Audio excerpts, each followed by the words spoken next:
میں ایک بہت بڑی کوٹھی کی ملازمہ تھی اور سیٹھ وہاں اکیلا رہتا تھا۔ مجھ سے کہتا تھا کہ پورے گھر کی صفائی کر دو سوائے اوپر والے کمرے کو چھوڑ کر، اور مغرب سے عشاء تک گھر کا چکر لگا آیا کرو۔ میں حیران تھی کہ 2 گھنٹے میں مالک کیا کرتے ہیں۔ ایک دن گھر کا بہانہ لگا کر اسی کمرے میں چھپ گئی، اور پھر میری آنکھ نے جو منظر دیکھا میری روح تک لرز گئی، کیونکہ وہاں تو لالچ ایک ایسی بری بلا ہے جس کا پیٹ کبھی نہیں بھرتا، جسے جتنا بھی کھلا دو اس کی طلب اور بھوک بڑھتی ہی جاتی ہے۔ میں بھی ایک غریب مگر لالچی قسم کی لڑکی تھی۔ مجھے اگر چھوٹی موٹی چوری کرنے کا موقع ملتا تو میں کر لیتی تھی، کیونکہ ساری زندگی خود کو ہر خواہش کے لیے ترستے دیکھا تھا۔ میرا نام شازیہ ہے۔ میں ایک گھر میں دن رات کی ملازمت کرتی تھی۔ میرے مالک ویسے تو بہت اچھے انسان تھے، تنخواہ بھی اچھی دیتے تھے، لیکن بس رہتے اکیلے تھے۔ میں 20 سال کی تھی، کنواری بھی تھی۔ میری اماں پہلے اس سیٹھ کے گھر کام کرتی تھی، لیکن جب اماں بیمار رہنے لگیں تو مجھے بھیج دیا۔ پہلے بھی میں اماں کے ساتھ اس سیٹھ کے گھر کام کرنے جا چکی تھی۔ ایک بار صفائی کے دوران مجھے سیٹھ کے کمرے میں سے 500 کا نوٹ ملا۔ میں نے واپس کرنے کے بجائے اسے اپنے دوپٹے کے ساتھ باندھ لیا، لیکن ایسا موقع مجھے اس لیے بھی زیادہ نہیں ملا کیونکہ میں روز اماں کے ساتھ نہیں جاتی تھی، لیکن اب تو مجھے اکیلے ہی وہاں کام کے لیے جانا تھا۔ جب میں اماں کے ساتھ اس سیٹھ کے گھر گئی تو پہلے تو میں اس ہٹے کٹے مرد کو دیکھ کر گھبرا سی گئی۔ میں نے اماں سے صاف منع کر دیا کہ مجھے نہیں دن رات وہاں کام کرنا۔ اماں کہنے لگیں کہ وہ برا انسان نہیں ہے، میں پچھلے 5 سال سے اس کے گھر کام کر رہی ہوں، پھر کام بھی زیادہ نہیں ہے، کھانا ہی تو بنانا ہے، کیونکہ اس کے گھر میں اور بھی بہت سے ملازم کام کرتے تھے۔ اماں کی دلیلوں پر بھی میرا دل نہیں مان رہا تھا۔ نہ جانے کیوں میرا دل انجانے اندیشوں میں گھرا ہوا تھا، کیونکہ وہ شخص اکیلا ہی رہتا تھا، نہ اس کی بیوی بچے تھے اور نہ ہی کوئی عزیز۔ لیکن ہماری مجبوری یہ تھی کہ ہم غریب تھے، اسی لیے ہم کبھی کبھی وہ کام کرنے پر بھی مجبور ہو جاتے ہیں جو کرنا نہیں چاہیے۔ ظاہر ہے اماں بیمار رہنے لگی تھیں، ابا کام نہیں کرتے تھے، مجھ سے چھوٹے 5 بہن بھائی اور تھے۔ اگر میں نہ کمانے جاتی تو گھر پر فاقہ کشی ہونے لگتی، اس لیے اگلے روز اماں کے ساتھ اس کوٹھی میں ملازمت کے لیے چلی گئی۔ وہ شخص تھا تو 40 کے لگ بھگ، لیکن خود کو فٹ فاٹ رکھا ہوا تھا، سر کے بال کالے رنگے ہوئے تھے۔ اماں کے ساتھ مجھے دیکھ کر تو وہ مجھے سر سے پیر تک دیکھنے لگا، پھر میری والدہ سے کہنے لگا، تم تو جانتی ہو مجھے اپنا گھر ہر وقت شیشے کی طرح صاف چاہیے، یہ لڑکی سنبھال لے گی سارا کام۔ شاید میرا دبلا پتلا وجود دیکھ کر اسے لگ رہا تھا کہ میں اس گھر کا کام نہیں کر پاؤں گی۔ آپ کو کوئی شکایت نہیں ملے گی سیٹھ صاحب، میری والدہ نے جواب دیا۔ مجھے اس کی نظروں سے الجھن سی محسوس ہوئی۔ میں نے اپنا دوپٹہ درست کیا اور اپنے ماتھے پر ناگواری سے بل ڈال لیے۔ وہ کمینی سی ہنسی ہنسنے لگا، مجھے اس وقت وہ زہر لگ رہا تھا۔ اماں جب چلی گئیں تو کہنے لگا، پورے گھر کی صفائی تم اپنی نگرانی میں کرواؤ گی، بس اوپر کے پورشن میں ایک کمرہ ہے، اس کمرے میں جانے کی کبھی کوشش مت کرنا۔ میں نے اس بات میں سر ہلا دیا تھا۔ اس سیٹھ کے گھر میں دن کے وقت کام کرنے اور بھی ملازمائیں آتی تھیں، اور ایک ملازمہ جو میری اماں کی عمر کی تھی وہ وہیں میرے ساتھ کوارٹر میں رہتی تھی۔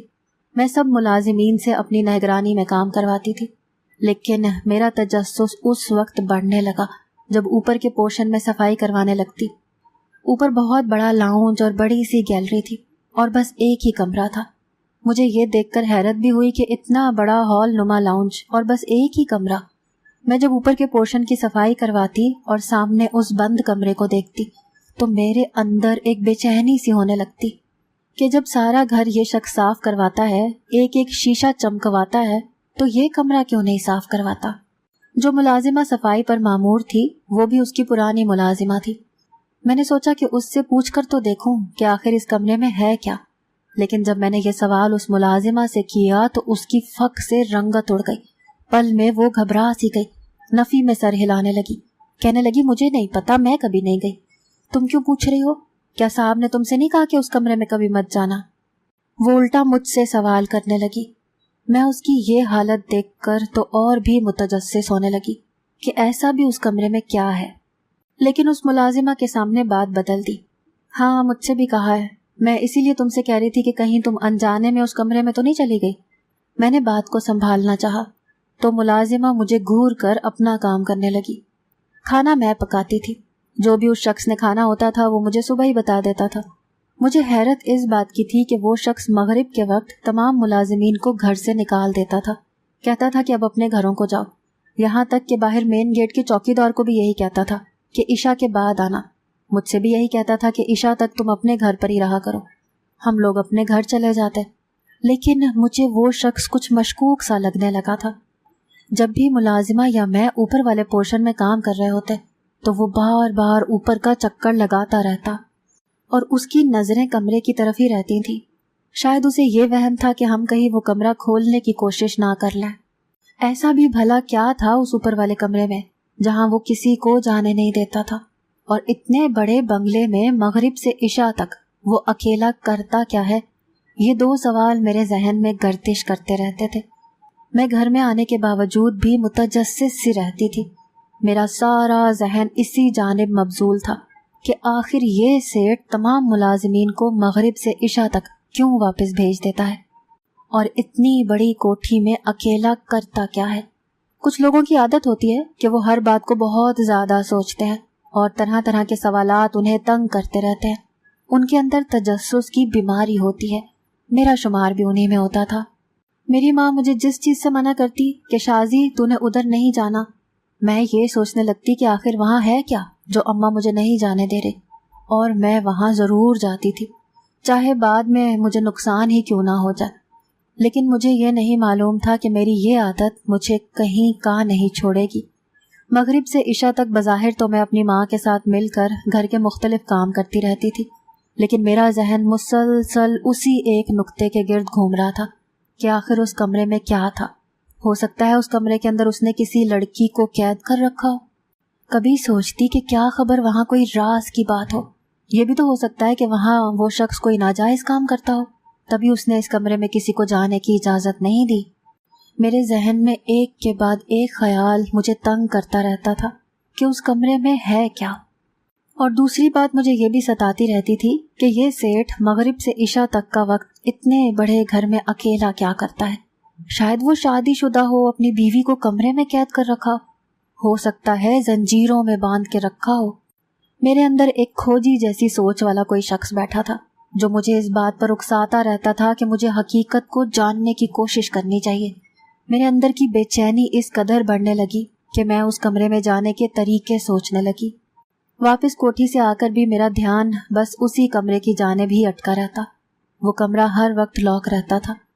اب تو میں اوپر کی صفائی کروانے کے بعد بھی اوپر کے پورشن میں چلی جایا کرتی تھی کہ جب مجھے موقع ملے تو میں کمرے کا جائزہ لے سکوں، لیکن وہ کمرہ لاک رہتا تھا۔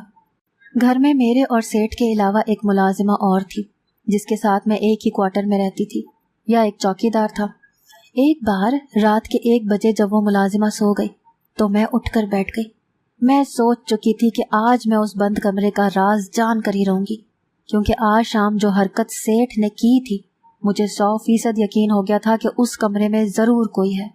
میں اپنے گھر سے عشاء سے کچھ پہلے ہی واپس لوٹ آئی تھی۔ اتفاق یہ تھا کہ مین گیٹ تھوڑا سا کھلا ہوا تھا۔ مجھے حیرت تو بہت ہوئی کیونکہ چوکیدار اس وقت بنگلے میں نہیں ہوتا تھا۔ اگر کوئی چور اچکا گھر میں گھس آتا تو کیا ہوتا؟ خیر، میں گھر میں داخل ہو گئی اور دروازہ بند کر دیا۔ میں نے سوچا اگر مالک نے جلدی آنے کی وجہ پوچھی تو بتا دوں گی کہ مجھے رات کا کھانا پکانا تھا، جو میں جان بوجھ کر پکا کر نہیں گئی تھی، کیونکہ مجھے اوپر کے کمرے کا راز جاننا تھا۔ مجھے یہی لگتا تھا کہ سیٹھ اسی کمرے میں ہوگا۔ بظاہر تو اب تک سب کچھ ٹھیک تھا۔ سیٹھ مجھ سے زیادہ بات بھی نہیں کرتا تھا، اپنے کام سے کام رکھتا تھا، بس اس کی نظریں مجھے الجھائے رکھتی تھیں۔ وہ جب بھی مجھے دیکھتا تھا سر سے پاؤں تک بڑے غور سے دیکھتا تھا۔ اس کی آنکھیں میرے پورے وجود پر سفر کرتی تھیں تو مجھے یوں لگتا تھا کہ جیسے چونٹیاں سی میرے پورے وجود میں چلنے لگی ہیں۔ میں پریشان ہونے لگتی تھی، لیکن اس نے میرے ساتھ کبھی کوئی غیر اخلاقی بات نہیں کی تھی۔ میں جب بنگلے کے اندرونی حصے میں داخل ہوئی تو اندر کوئی نہ تھا، ورنہ وہ سیٹ زیادہ تر اپنا وقت لاؤنج میں ٹی وی دیکھ کر ہی گزارتا تھا، لیکن اس وقت وہ وہاں نہیں تھا۔ میں نے نیچے کا سارا پورشن دیکھا، وہ کہیں نہیں تھا۔ میرا شک ٹھیک نکلا تھا، وہ یقیناً اوپر کے کمرے میں موجود تھا۔ میں دھیرے سے سیڑھیاں چڑھتے ہوئے اوپر چلی گئی۔ اس کمرے کی بتی روشن تھی، لیکن جس بات نے میرے ہوش اڑائے وہ یہ تھی کہ کمرے سے اس سیٹ کی باتوں کی آوازیں آ رہی تھیں، لیکن وہ اتنا دھیرے بول رہا تھا کہ میں اس کی بات سمجھ نہیں پا رہی تھی۔ کہ وہ بات کیا کر رہا ہے۔ میں نے دروازے پر کان بھی لگایا لیکن پھر بھی میں باتیں نہیں سن پائی۔ میں یہ سوچ رہی تھی کہ یہ شخص تو اکیلا رہتا ہے، تو کیا یہ نفسیاتی اور پاگل ہے جو تنہائی میں کمرہ بند کیے اکیلا باتیں کر رہا ہے؟ لیکن دوسری آواز سن کر تو میرے سارے طبق روشن ہو گئے۔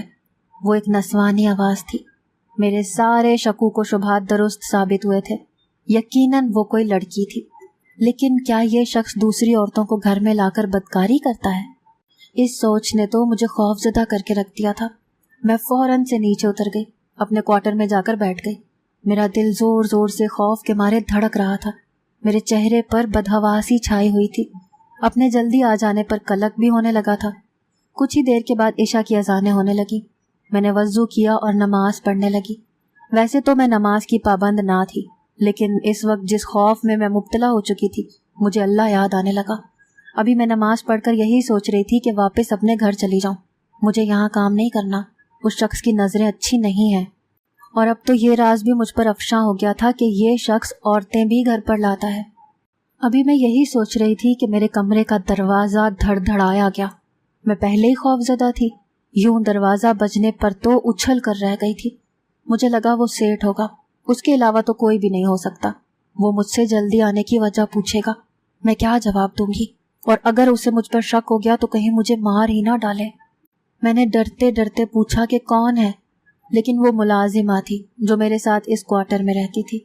میں نے سکون کا سانس لیا اور دروازہ کھول دیا۔ وہ مجھے مشکوک نظروں سے دیکھنے لگی، کہنے لگی تم کب آئی اور اندر کیسے پہنچ گئی؟ کیونکہ ہم ایک ساتھ ہی بنگلے پہنچتی تھیں اور پھر چوکی دار کا انتظار کرتی تھیں، کیونکہ مین گیٹ کے لاک کی چابی چوکی دار کے پاس ہی ہوتی تھی۔ میں نے اپنی بدحواسی پر قابو پایا اور پھر کہا کہ جب میں آئی تو دروازہ کھلا ہوا تھا، اسی لیے میں اندر آ کر کوارٹر میں آ گئی۔ وہ کہنے لگی کہ چوکی دار تو ابھی آیا تھا۔ میں بھی سوچوں کہ کوارٹر کا دروازہ اندر سے کیسے لاک ہو گیا۔ میں سمجھ گئی کہ وہ کیوں اس طرح سے دروازہ پیٹ رہی تھی۔ اسے لگا کہ کمرے میں کوئی گھس آیا ہے۔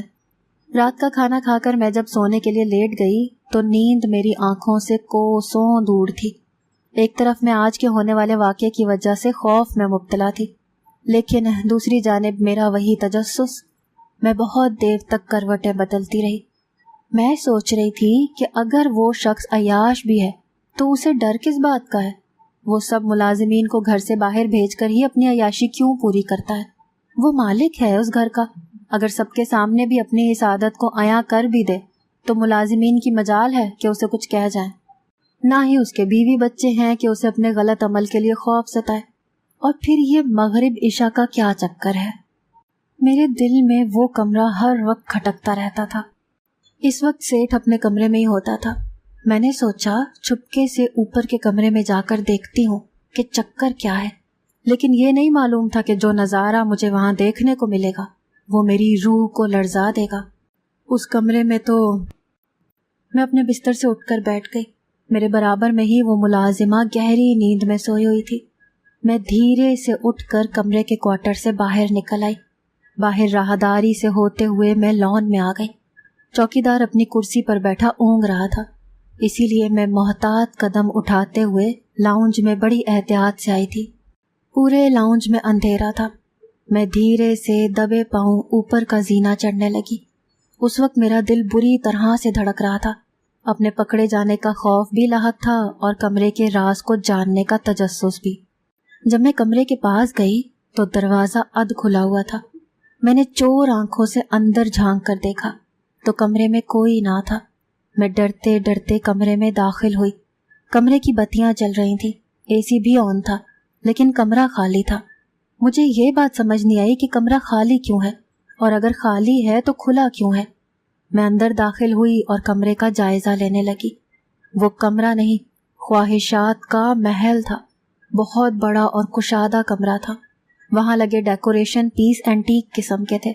پورے کمرے کی دیواروں پر شیشے لگے ہوئے تھے۔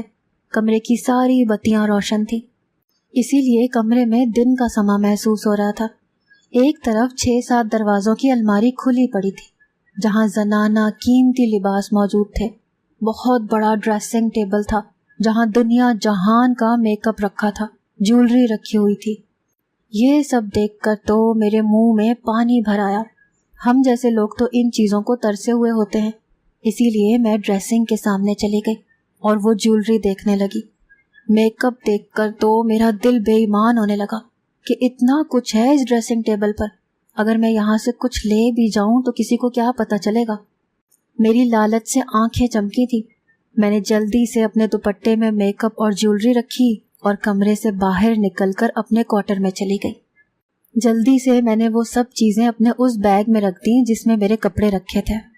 مجھے چوری کی عادت تو تھی اور سجنے سنورنے کا بہت شوق بھی تھا، لیکن غربت کی وجہ سے بس عید پر ہی کانچ کی چند چوڑیاں خرید لیتی تھی۔ لیکن جب بھی بازار جاتی تھی، بڑی بڑی جیولری کی دکانیں دیکھ کر دل چاہتا تھا کہ میں بھی یہ سب پہن کر دیکھوں۔ میں نے یہ سوچا تھا کہ وہ شخص بہت امیر ہے، اسے کیا فرق پڑے گا اگر میں تھوڑی سی چیزیں لے بھی لوں تو۔ لیکن مجھے نہیں معلوم تھا کہ مجھے ان کی قیمت ایسی چکانی پڑے گی کہ اپنا سب کچھ کھو بیٹھوں گی۔ آج صبح سے میں خوش تھی۔ مغرب کے وقت جب میں گھر گئی تو اپنا سامان بھی لے گئی۔ میں نے وہ ساری جیولری اور میک اپ اپنی الماری میں چھپا دیا۔ اب میرا یہی کام تھا۔ میں چند دن بعد موقع دیکھ کر اس کمرے میں رات کو چلی جاتی۔ اب تو میں قیمتی جوڑے بھی چھپا کر لے آتی تھی۔ میرا لالچ دن بدن بڑھتا جا رہا تھا، اتنا کہ اب میں ہر دوسرے تیسرے دن اس کمرے میں جانے لگی تھی۔ ایک بار جب میں اس کمرے سے جیولری لے رہی تھی تو مجھے اس میں سے سونے کے ٹاپس نظر آئے۔ اب تک میں نے بس میک اپ اور آرٹیفیشل جیولری ہی چوری کی تھی، لیکن سونے کے ٹاپس دیکھ کر میں نے ہاتھ پیچھے کر لیا۔ میں سونے کی چیز نہیں چرا سکتی تھی، اسی لیے واپس اپنے کوارٹر میں آ گئی۔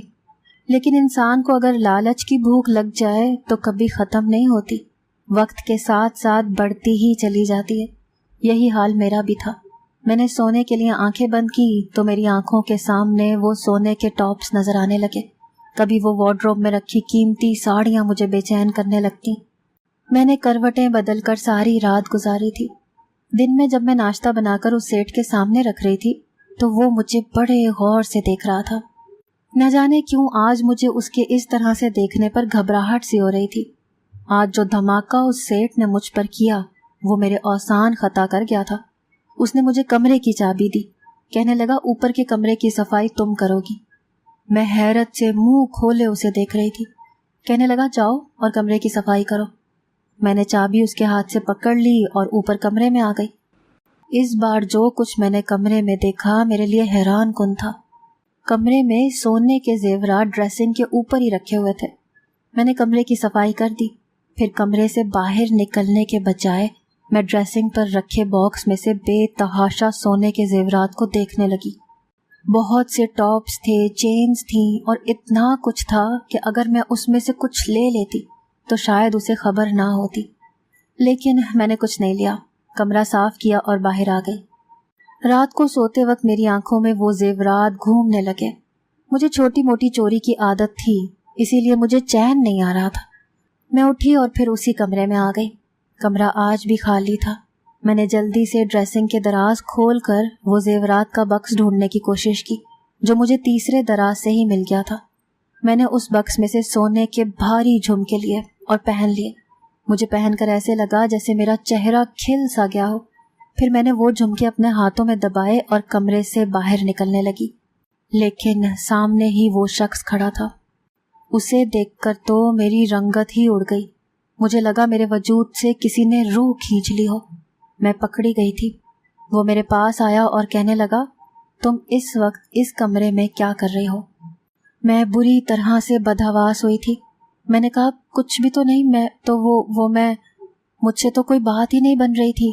وہ میرے ہاتھ کی بند مٹھی دیکھنے لگا، پھر کہنے لگا تمہارے ہاتھ میں کیا ہے؟ اب تو میری جان ہی نکل گئی۔ اس نے میرا وہ ہاتھ پکڑ لیا جس میں سونے کے جھمکے تھے۔ میرا تو رنگ فک ہو گیا۔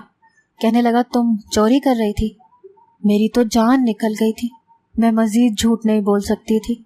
کہنے لگا تم پہلے بھی اس کمرے سے بہت سی چیزیں چرا کر لے جا چکی ہو۔ میں کل ہی تمہاری ماں کو بلاؤں گا اور تمہیں پولیس کے حوالے کر دوں گا۔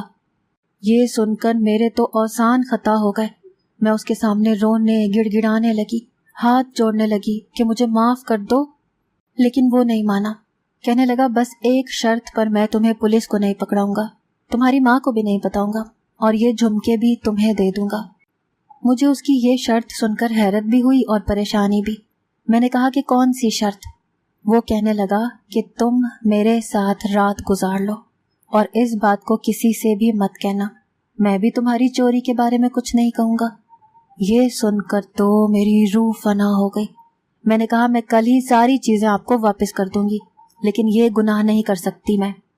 لیکن وہ کہنے لگا کہ وہ مجھے پولیس کے حوالے کر دے گا، اور جب پولیس تمہارے گھر کی تلاشی لے گی تو تم مجرم ثابت ہو جاؤ گی۔